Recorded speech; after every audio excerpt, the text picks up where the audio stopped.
Boa noite, nós somos o grupo 6 da Pós-Tec de Engenharia de Machine Learning.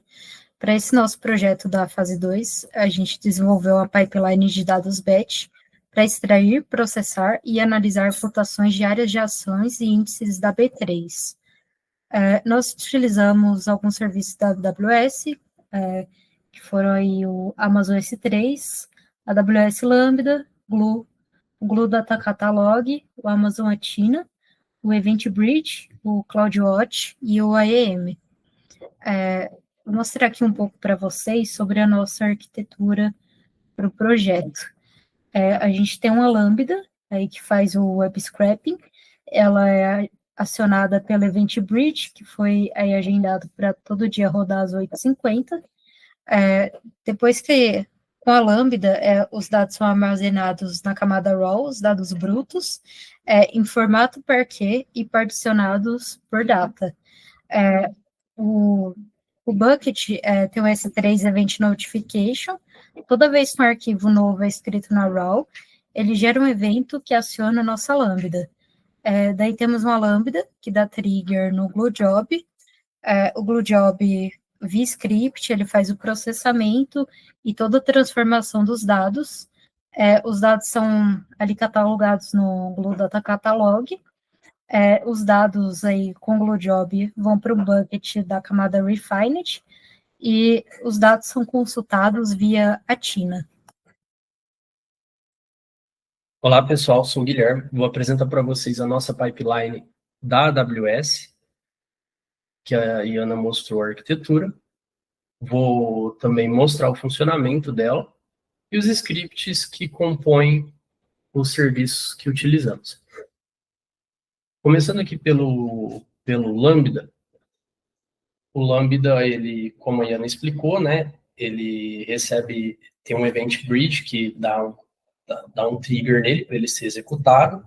Então a gente configurou uma rule aqui, na qual vai disparar de segunda a sexta, às 8h50 da noite.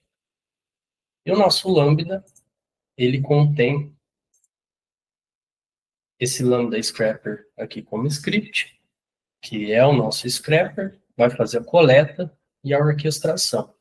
Então, basicamente, configuramos alguns logins para observabilidade, abrimos aqui uma seção HTTP, baixamos esse portfólio da B3, né, de um endpoint público. Então, transformamos também esses dados em JSON, que vem em formato JSON, em um data frame do Pandas. Fazemos algumas normalizações e adicionamos a data atual ao data pregão. E entregamos esse S3 para persistência, né? Entregamos esse data frame para persistência no S3 através dessa função aqui. O nosso script sanitize, ele basicamente faz uma padronização de coluna. Então, a gente vai converter alguns nomes que estão em inglês para português, tipos inteiro para float, e padronizar, né, em vez de utilizar vírgula, utilizar ponto. A nossa funçãozinha aqui do IBOV, DataFrame to S3, ela basicamente é a responsável pela persistência no S3, o particionamento por data, né? Então, a gente tem aqui, vamos ler algumas variáveis de ambiente, vamos montar a partição aqui com os nomes e tudo mais, e basicamente vamos fazer uma serialização e vamos gerar um parquet usando PyArrow e Snap. E é importante ressaltar, né, que o parquet, ele tem um formato colunar comprimido, então ele é mais barato e rápido de ler e analisar no Athena. Então, um dos motivos por utilizar esse tipo de formato também de arquivo. E por fim, usando o Bototrails, a gente vai colocar esses dados extraídos aí e particionados por data no bucket S3. Voltando aqui para a AWS, os dados vão cair no bucket S3, particionado por data, como mencionei anteriormente. Ao cair no bucket S3, ele vai enviar uma notificação para uma outra lambda que contém um script para fazer uma orquestração e chamar o job glue, como a Iana mencionou também na arquitetura. Basicamente, essa lambda, para dar o start no glue, a gente vai fazer uma extração dos dados, extrair o bucket e a chave, né, o nome do arquivo que está no S3. A gente vai montar o caminho do S3 aqui completo para um arquivo. Vamos definir também alguns argumentos para o job glue, e aí a gente vai iniciar a execução do job glue, passando como argumento para o glue o caminho do arquivo, e a gente fez isso porque todo arquivo único que cai ali, a gente já consegue pegar e passar ele como argumento para o glue, conseguir trabalhar no script do ETL. Voltando para a AWS, aqui está nosso job glue. Fizemos o job glue utilizando script.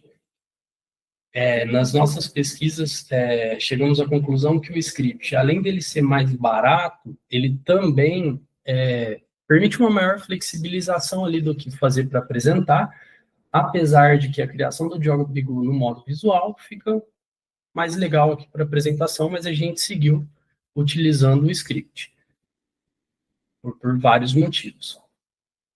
E aqui está o nosso script do ETL, mas eu vou mostrar aqui no PyCharm.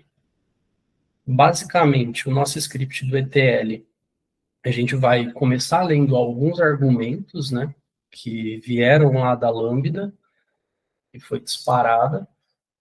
A gente vai ler um parquet diretamente aqui do input path, né, vamos passar ele para um dynamic frame. A partir daí, vamos fazer conversões, entre outras coisas, e vamos começar também a fazer as transformações necessárias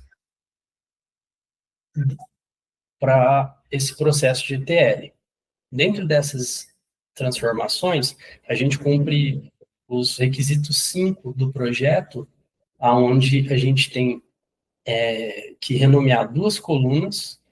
Basicamente, essas 2 colunas são a código e a ação, foram renomeados para código, ação, nomeação. A gente também prepara, né, algumas colunas aqui para os cálculos de janela. A gente também vai realizar um cálculo com base na média móvel, né, uma média móvel de 7 dias, aí definindo uma janela de operação para cada ação ordenada por data nos últimos 7 dias, cumprindo aqui o requisito 5C, e por fim, cumprindo o requisito 5A, a gente vai fazer o agrupamento e a sumarização, a soma da quantidade por setor no dia. E aqui terminamos basicamente o processo de transformação, e viemos para o processo do load, né, do carregamento, onde a gente fez a carga aqui dos dados refinados, o job glue, fazendo uma partição por data e código da ação, e além disso também já criando uma tabela no data catalog para ficar fácil ali de ser consultado pelo Athena. Basicamente esses são nossos scripts. Voltando aqui para a AWS. A AWS, como eu mencionei anteriormente, né, aí os dados extraídos, eles vão cair num bucket S3 Refined, onde a gente pode ver o particionamento por dia, e agora também por código da ação, além do dia. E por fim, né, ficam disponíveis no Athena para ser consultados. Mas antes de a gente entrar aqui na explicação da Athena, eu vou mostrar a execução de todo o fluxo para vocês. Vamos fazer uma execução manual mesmo, só para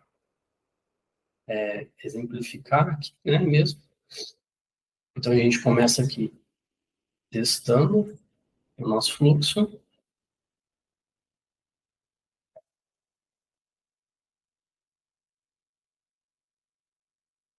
Ó, foi executado de uma forma bem sucedida. Aqui no nosso data catalog, a gente pode ver que já tem um log da execução, e aqui podemos verificar no bucket raw se os dados já foram extraídos. Os dados extraídos, a gente pode verificar aqui também no CloudWatch o log já foi disparado para o trigger do Glue, né? Então, a gente pode vir aqui no monitoramento e verificar a execução desses dados, verificar a execução do Job Glue. Essa parte é um pouquinho demorada, mas a gente pode verificar que ele já está sendo executado. E agora vamos aguardar essa finalização para mostrar esses dados no Bucket Refined.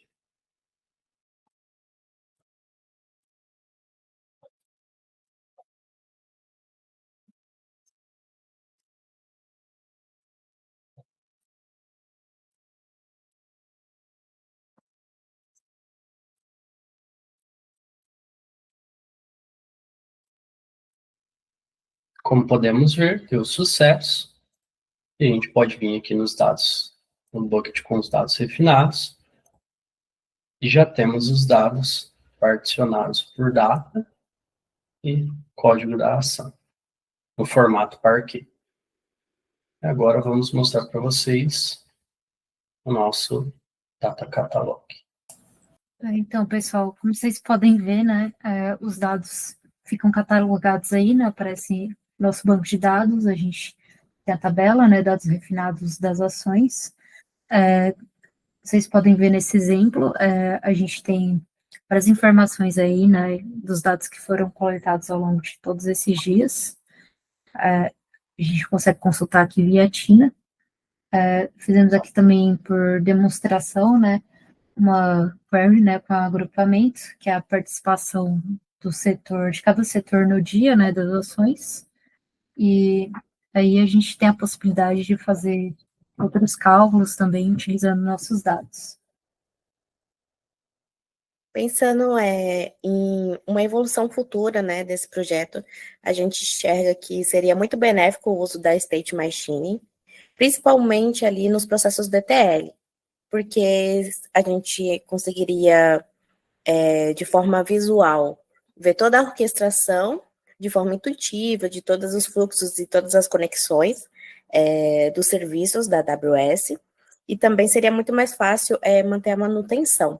Além disso, com uma State Machine, a gente conseguiria ter o controle ali avançado da execução, com suporte a condições e loops e paralelismo, e integração nativa com os serviços principais que utilizamos aqui, como o Glue, Lambda e o S3, garantindo uma automação fluida e totalmente integrada ao ecossistema da AWS.